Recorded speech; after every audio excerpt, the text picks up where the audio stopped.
ओम नमो भगवते वासुदेवाय। ओम नमो भगवते वासुदेवाय। ओम नमो भगवते वासुदेवाय। ओम अज्ञानतिमिरान्धस्य ज्ञानाञ्जनशलाकया तस्मै श्रीगुरवे नमः। ओम विष्णुपादाय कृष्णप्रेष्ठाय भूतले श्रीमते भक्तिवेदान्तस्वामी नमस्ते सारस्वती देवी गौरवाणी प्रचारिणी निर्विशेषाचारिणी। जय श्री कृष्ण चैतन्य प्रभु नित्यानंद श्री अद्वैत गदाधर शिवासादि गौर भक्तवृंद। हरे कृष्ण कृष्ण कृष्ण हरे हरे हरे राम राम राम हरे।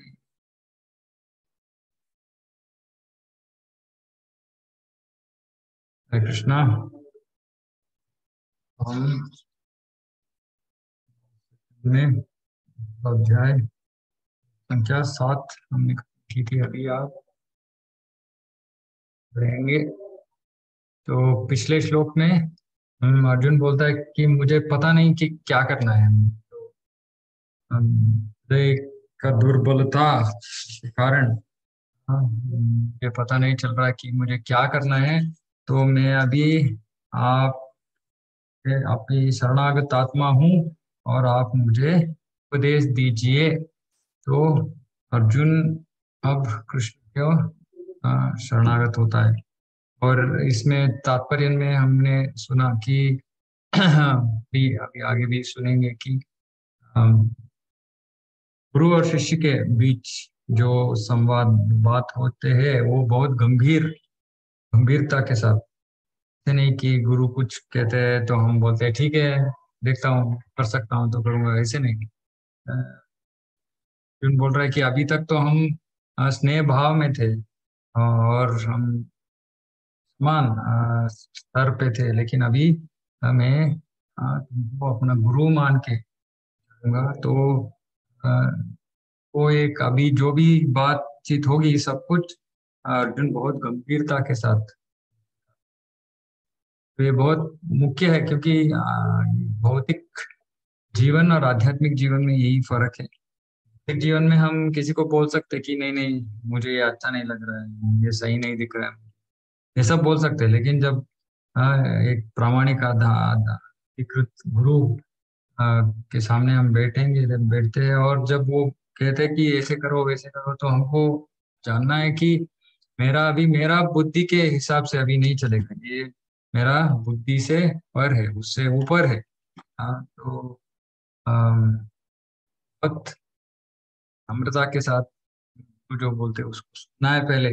हाँ, और सामान्यतः क्या लोग क्या करते हैं कि सुनने से पहले ही बोलना पसंद करते हैं। सुने, जो बात कर रहा है आगे वाला, उसका जो बात है वो उसको खत्म होने को भी नहीं हम छोड़ते नहीं, उससे पहले हमें कुछ बोलना है। तो इसका मतलब ये है कि हमको सुनना नहीं है, हमको सिर्फ हमारे मन में जो है उसको दूसरे के ऊपर फेंकना है। तो ऐसे नहीं होता है, आध्यात्मिक जीवन ऐसे नहीं होता है। तो जब हम किसी के साथ बात कर रहे हैं तो उनको पूरा उनके बात खत्म करने तक हमको ध्यान से वेट करना है। और जब वो अपने बात खत्म करेंगे फिर उसके बारे में सोचना है। इस सोचने के लिए थोड़ा तो टाइम चाहिए होगा, लेकिन हम क्या करते हैं, तो बात कर रहे, अभी वापस उत्तर दो, ये बोलो वो बोलो। फिर उसका उससे क्या होता है कि जो बात कर रहे हैं वो हमारा अंदर घुसता ही नहीं। हाँ, तो ये बहुत बहुत मेजर डिफरेंस है भौतिक और आध्यात्मिक में। आध्यात्मिक में हमको जब हम हमसे एक वरिष्ठ भक्त हमको कुछ बोल रहे, तो हमें पहले सुनना है, पूरा एकाग्रता के साथ सुनना है, फिर उसके बारे में सोचना है, फिर बोलना है। हाँ, तो कृष्ण अर्जुन यहाँ बोल रहा है अभी गंभीर, ये हमारा बातचीत अभी गंभीरता के साथ होगा। अभी मैं तुमको अम, मित्र की हिसाब से मैं अभी बात नहीं करूंगा। तो अब आगे जाके बोल रहा है कि 8वें श्लोक में, नहीं प्रपश्यामि ममापनुत्याद्य चोकमुच्चोषणम इंद्रियाणाम अवाप्य भूमौ असपत्नम वृद्धम राज्यम सुराणाम अपि छाधिपत्यम। मुझे ऐसा कोई साधन नहीं दिखता है जो मेरी इंद्रियों को छुपाने वाले इस शोक का दूर कर सके। स्वर्ग पर देवताओं के आधिपत्य की तरह इस धन धान्य संपन्न सारी पृथ्वी पर निष्कंटक राज्य प्राप्त करके भी मैं इस शोक को दूर नहीं कर सकूंगा। अर्जुन बोल रहे कि मैं तो अभी शोकग्रस्त हूँ और इस शोक से बाहर आने का मुझे कोई मार्ग दिख नहीं रहा है। हम्म। हाँ, बोल रहा है कि मुझे धन दौलत सब कुछ पृथ्वी एक राज्य ये सब कुछ भी मिलने से भी मुझे ऐसे नहीं लग रहा है कि मैं इस शोक से बाहर आ सकूंगा। तो इसका मतलब क्या है? तो अर्जुन को अभी पता चल गया। अर्जुन अभी तक क्या कर रहा था? इतना सारा तर्क दे रहा था। हम भी बात करते हैं ना, जब किसी के साथ बात करते हैं तो नहीं नहीं इस कारण से हमें ये करना है, इसे नहीं करना है, ये वो तर्क देते रहते हैं। और उस तर्क देने का मतलब क्या है और हमारा मन में क्या है कि मुझे मैं ये सब जानता हूँ तो मैं बोल रहा हूँ, अब सुनिए।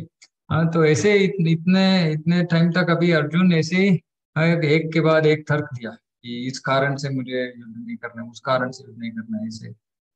लेकिन अभी उसको पता चल गया कि नहीं, मैं इतना तर्क तो दे रहा हूँ लेकिन मुझे नहीं लग रहा है कि मुझे इस समस्या का हल मिलेगा।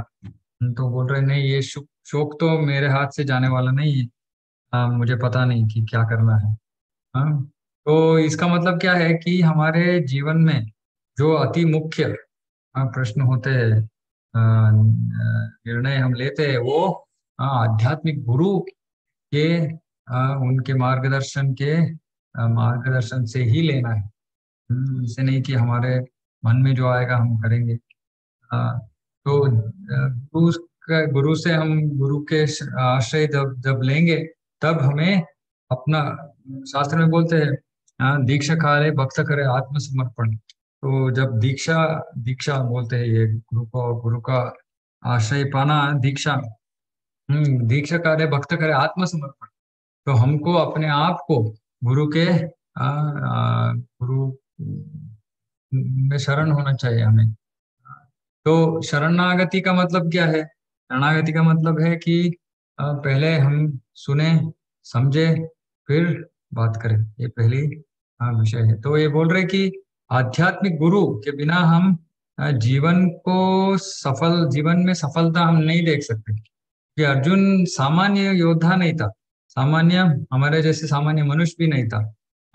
महायोद्धा और भगवान कृष्ण का अनुयायी है, मित्र है, सनातन मित्र है। लेकिन वो भी ये भौतिक में भ्रमित हो जाता है और उसको भी उसको निर्णय लेना नहीं हो रहा है, उसको पता नहीं कि क्या करना है। तो इसलिए आध्यात्मिक गुरु का हमारे जीवन में इतना इतना महत्व है। इसको हमको इस विषय को समझाने के लिए अर्जुन शरणागत हो रहा है। अभी कृष्ण कृष्ण के साथ कृष्ण से शरणागत हो गया कृष्ण में। और अभी बोल रहा है कि मैं कितना भी तर्क दूं, मुझे ऐसे नहीं लग रहा है कि मेरा शोक को मैं निकाल सकूंगा। तो हम शैक्षणिक बहुत ज्ञान हमारे पास हो सकता है, हम बहुत बड़ा पंडित हो सकते हैं, बड़ा उच्च स्थान हो सकता है हमारा, धन दौलत, ये कुछ भी हमें हाँ जीवन का जो असली प्रॉब्लम्स है, असली प्रॉब्लम्स क्या है जीवन का समस्या? जन्म मृत्यु जरा व्याधि। ये जन्म मृत्यु जरा व्याधि को दूर करने में ये जो भी हमारा भौतिक हमारा सामर्थ्य है, स्थान मान है, ये सब कुछ फायदे का नहीं। क्योंकि सिर्फ जो कृष्ण का ज्ञान, इसमें यहाँ प्रभुपाद जी बोल रहे कि 100% कृष्ण भावना भावित होता है। जो गुरु 100% कृष्ण भावना भावित होता है, वही हमको हमारे जीवन की समस्याओं को हल कर सकता है। जन्म मृत्यु जरा जरा व्याधि को जन्म मृत्यु वृद्धाप्य और रोग, इसका निवारण हमारे पास नहीं है। और जीवन में ये असली समस्या है। ये नहीं कि मेरे हमारे घर में पानी आया नहीं आया, उनके घर में ये हो रहा है वो हो रहा है, ये जो छोटा मोटा भौतिक जो समस्या है, ये असली समस्या नहीं है। असली समस्या है जन्म मृत्यु जरा व्याधि। और ये जन्म मृत्यु जरा व्याधि से बाहर निकलने के लिए हमको अ, आध्यात्मिक गुरु का मार्गदर्शन आवश्यक है। और ये गुरु कौन है? जो 100% कृष्ण भावना भावित है। और यहाँ एक श्लोक का चैतन्य चरितामृत से एक श्लोक का उल्लेख है कि वह विप्र किबन्यासी शूद्र के नाय जय कृष्ण ते तत्व वेद से गुरु है। कौन गुरु बन सकता है? वो विप्र, कोई व्यक्ति जो चाहे वो विप्र, विप्र का मतलब है वैदिक ज्ञान में दक्ष, विप्र हो, निम्न जाति में जन्म शूद्र हो, या कि सन्यासी, यदि वह कृष्ण के विज्ञान में दक्ष है तो वह यथार्थ प्रामाणिक गुरु है। तो गुरु इस कुल से जन्म लिया है, इस देश का है, इस रंग का है, ये इस भाषा में बात करता है, ऐसे नहीं गुरु का गुरु को ऐसे रिकॉग्नाइज नहीं करते। कौन गुरु कौन है? जो किसी भी स्थिति पे, किसी भी कुटुंब में जन्म लिया हो, लेकिन उस वो 100% कृष्ण भावना भावित है, तो वो गुरु हो सकता है। कोई भी, कहीं से भी, भौतिक जगत में कहीं से भी वो आ सकता है। ऐसे नहीं कि भारत में ही जन्म लेना है, ब्राह्मण कुटुंब में ही जन्म लेना है, ऐसे कुछ नहीं है। से बहुत सारे बार जब बाहर के लोग इस्कॉन में गुरु पूछते हैं आपका गुरु कौन है, तो मैं बोलता हूँ हाँ ऐसे हमारे बाहर के देश में जन्म लिए और ऐसे वो आके कृष्ण भावना में सीखा। बोलते क्यों? बाहर के क्यों? हाँ, ये तो सच असली ब्राह्मण नहीं है, तो वो गुरु कैसे बन सकते हैं? ऐसे पूछते लोग, तो ये अज्ञान है। तो इस श्लोक से हमको पता चलता है कि वो सब परिगणना गलत है। वो सिर्फ कृष्ण विज्ञान उसको जो जानते हैं वो गुरु बन सकते। और षटकर्म निपुणो विप्रो मंत्र तंत्र विशारद वैष्णव गुरु न सात वैष्णव स्वपचो गुरु। कोई षटकर्म निपुण विप्रो, बड़ा बड़ा बड़ा ब्राह्मण हो सकता है, सब वैदिक ज्ञान विधि ये सब जानता है, लेकिन अवैष्णव गुरु न स्याद वैष्णव स्वपचो गुरु। अगर उसको कृष्ण भावनामृत नहीं है, में वो दक्ष नहीं है, तो गुरु बन नहीं बन सकता। किंतु शूद्र, यदि वो वैष्णव या कृष्ण भक्त है, तो गुरु बन सकता है। और हम कभी भी ये ब्राह्मण वैष्णव है, ये शूद्र वैष्णव है, ऐसे नहीं बोलते। ये अपराध होता है, क्योंकि वैष्णव वैष्णव है। हाँ, कभी भी किसी वैष्णव का हिस्ट्री को नहीं पूछना कि आप कहाँ से आए, या उसके साथ उनको जोड़ना नहीं है। जो भी था उनका हिस्ट्री, वो कहीं से भी आए वो ठीक है, लेकिन अभी क्या मुख्य विषय क्या है कि अभी वो वैष्णव है बस। तो ये बहुत मुख्य चीज है, क्योंकि हम विशेषतर इस्कॉन में हम देखते हैं बहुत सारे भक्त हैं जो पूरा विश्व से, इधर उधर से, सभी जगह से आए हैं।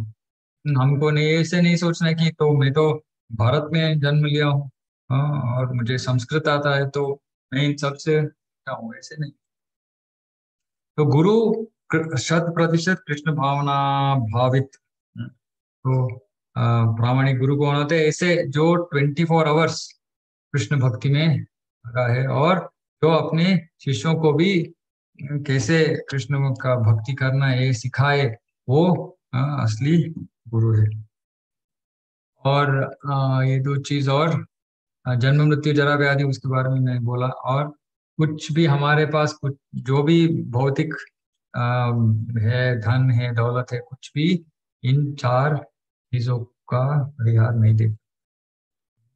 अगर ऐसा होता तो गोपाल जी बोल रहे कि इस जगत में तो कितने सारे ऐसे धन, अच्छे जो राष्ट्र है, अ, लेकिन उन राष्ट्रों में भी ये जन्म मृत्यु जरा व्याधि तो चलता है। ऐसे नहीं कि अमेरिका में कोई मर नहीं रहा है, किसी को कुछ रोग नहीं है, क्योंकि उनके पास तो बहुत धन है। तो इस सब से कुछ एक्चुअली अभी क्या हो रहा है कि वही ज्यादा दुख झेल रहे हैं भारत से, क्योंकि उनका संस्कृति तो पूरा मर चुका है। बिना संस्कृति की क्या जीवन। तो लोग ऐसे अधर्म में लग रहे हैं और उससे दुख बढ़ रहा है। तो ऐसे नहीं कि धन है दौलत है उससे हम कुछ जन्म मृत्यु जरा व्याधि का हल निकाल सकते नहीं। सिर्फ गुरु गुरु के मार्गदर्शन उससे ही हम करने हम तो पूरी तरह से। तो यहाँ प्रभुपाद जी एक और बहुत अद्भुत वाक्य बोलते हैं। अतः यदि हम सदा के लिए शोक का निवारण चाहते हैं तो हमें कृष्ण की शरण ग्रहण। यहाँ कोई है क्या जिसको सदा के लिए शोक से निवारक शोक का निवारण नहीं चाहिए? ऐसा तो कोई हो ही नहीं सकता। सबको शाश्वत निवारण चाहिए। कभी भी फिर हमें दुख झेलने नहीं चाहिए, नहीं, किसी को नहीं चाहिए। लेकिन प्रभुपाद जी आप बोल रहे अगर अब हमारे में ऐसा इच्छा है तो एक ही एक मार्ग है क्या? कृष्ण की शरण ग्रहण का। कृष्ण के शरण का मतलब है गुरु का। ये शरणागति ही आध्यात्मिक जीवन का प्रारंभ है। अगर हम शरणागत नहीं होते, हम मैं खुद मुझे मैं सब जानता हूँ, मुझे कोई किसी का उपदेश नहीं चाहिए, तो हम आध्यात्मिक जीवन में कुछ नहीं कर सकते। सिर्फ ये मिथ्या अहंकार में हम डूब के फिर और एक मनुष्य जन्म व्यर्थ कर लेंगे। तो ये शरणागति जो है बहुत मुख्य चीज है, जो यहाँ अर्जुन दिखा रहा है कि इतना तो मैंने ये बात किया, तर्क किया, ये किया वो किया, लेकिन आखिर में कुछ फायदा नहीं है। हाँ, गुरु का शरण ग्रहण करना ही है। और कृष्ण के पास आते हैं और वो सुखी रहते हैं, संतुष्ट रहते हैं, हंसते हैं।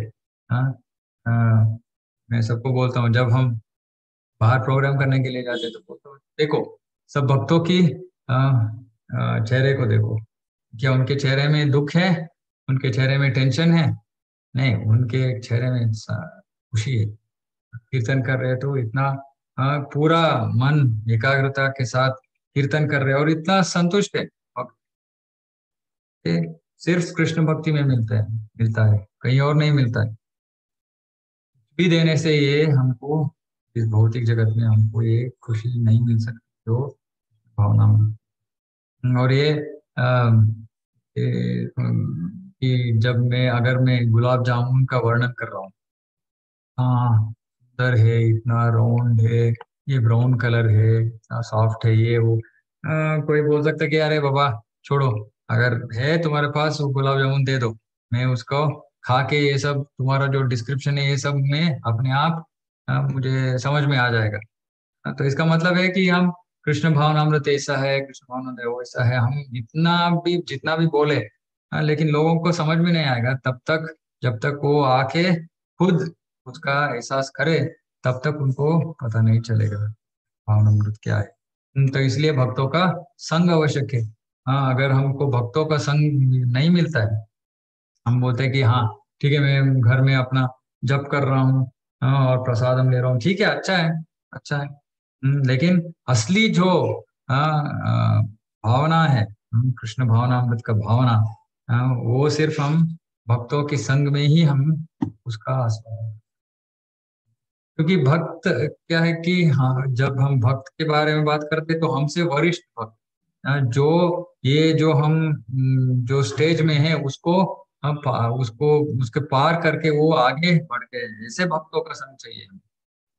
क्योंकि वो बोलेंगे हाँ ठीक है ये तो हाँ मैं भी इसका अनुभव किया, लेकिन ऐसा करो तो ये सब ठीक हो जाएगा। तो ऐसे भक्तों का संग चाहिए हमें। और वैसे भक्तों का संग मिलता है तो फिर हमें पता चलता है कि असली कृष्ण भावना में क्या है। हाँ? नहीं तो हम अकेले तो भक्ति नहीं कर सकते। इसलिए पहली बात चार विषय, अति मुख्य विषय भक्ति में क्या? भक्तों के संग, फिर पुस्तक भगवत गीता भागवत, जप, और तो ये चार उनमें सबसे मुख्य है भक्ति। क्योंकि बाकी तीन करते करते होंगे, लेकिन जीवन में कुछ ऐसे सन्निवेश आ जाते हैं, परिस्थिति, तो हम छोड़ के खुद भी जाते हैं, कई बार। लेकिन जब भक्तों के संग में है तो भक्त हमें पकड़ के रखते हैं और हमें हाँ ठीक सा जो रास्ता है उसको दिखाते हैं। तो ये बहुत बहुत मुख्य है। तो गुरु का शरण ग्रहण और भक्तों के संग। इसलिए भक्ति में हाँ बहुत सारे लेवल्स है। उसमें बोलते हैं आदो श्रद्धा। पहले तो कुछ श्रद्धा चाहिए हमें, कोमल श्रद्धा रहती है, पहले श्रद्धा कोमल रहती है कि कृष्ण भक्ति करना है मुझे। तो कोमल श्रद्धा के साथ हम क्या करते हैं, आदो श्रद्धा तथा साधु संग। तो पहली चीज जो है वो साधु संग है। हम भक्तों के संग जब मिलते हैं तब हम धीरे धीरे आगे। तो ये श्लोक 8 अभी आगे जाके श्लोक संख्या 9। संजय उवाच एवमुक्त्वा ऋषिकेशं गुडाकेशः परन्तप न योत्स्यैति गोविन्दम् उक्त्वा तूष्णीं बभूवः। संजय ने कहा, इस प्रकार कहने के बाद शत्रुओं का दमन करने वाला अर्जुन, शत्रु को दमन करने वाला अर्जुन, ये नहीं कि पराजय उसने आस्वाद ही नहीं किया, शत्रुओं का दमन करने वाला अर्जुन, लेकिन इसे शोकग्रस्त स्थिति में जो पड़ गया था, वो कृष्ण से बोला, हे गोविंद मैं युद्ध नहीं करूंगा, और चुप हो। इतना उसका दुख में वो पीड़ित हो गया था, वो ग्रस्त हो गया था कि वो आखिर में बोल रहा है कि नहीं नहीं, मैं तुम्हारा शरण भी ग्रहण किया, लेकिन अभी तुम्हें मुझे मार्गदर्शन दिखाना है, अभी तो मैं युद्ध नहीं करूंगा। करने से पहले, कुछ भी करने से पहले मेरा जो अभी मैं भ्रमित हूँ उससे मुझे पहले बाहर निकलना है, और मुझे अभी देश दो। वैसे बोल के वो अपना गांडीव छोड़ के बैठ जाता। क्योंकि युद्ध करना और बीच में उपदेश लेना, ये सब दोनों एक ही साथ नहीं होंगे। तो बोल रहे नहीं नहीं, मैंने तो छोड़ दिया अपना काम, मैं बैठ गया, अभी उपदेश उपदेश दो, फिर मैं आगे का सोचूं क्या करना है।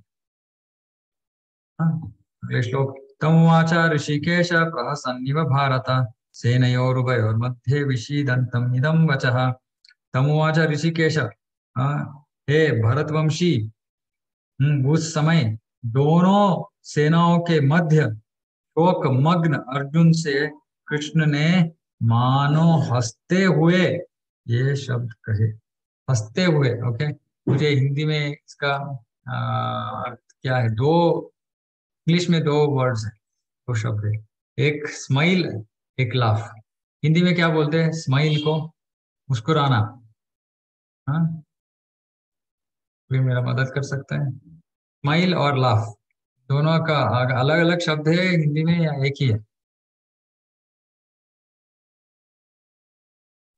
हरे कृष्ण प्रभु जी। हरे कृष्णा। स्माइल को मुस्कुराना कहते हैं मुस्कुराना, और लाफ को हंसना कहते हंसना। हैं। हाँ, तो कृष्ण यहाँ हंस नहीं रहा है। हाँ? कृष्ण अर्जुन के ऊपर हंस नहीं रहा है।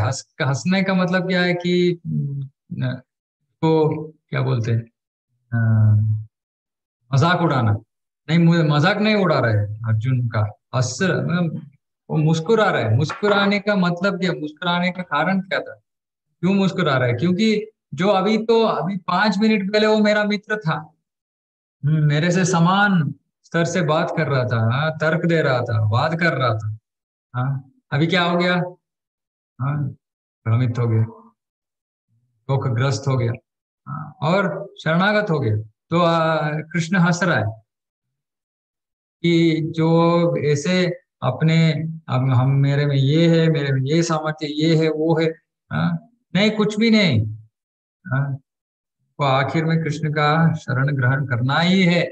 हाँ, नहीं तो हम तो लाफिंग स्टॉक स्टॉक बोलते हैं क्या, हम दूसरे बाकी लोग हमारे ऊपर हंसेंगे, इसे हो जाएगा हमारा अस्तित्व।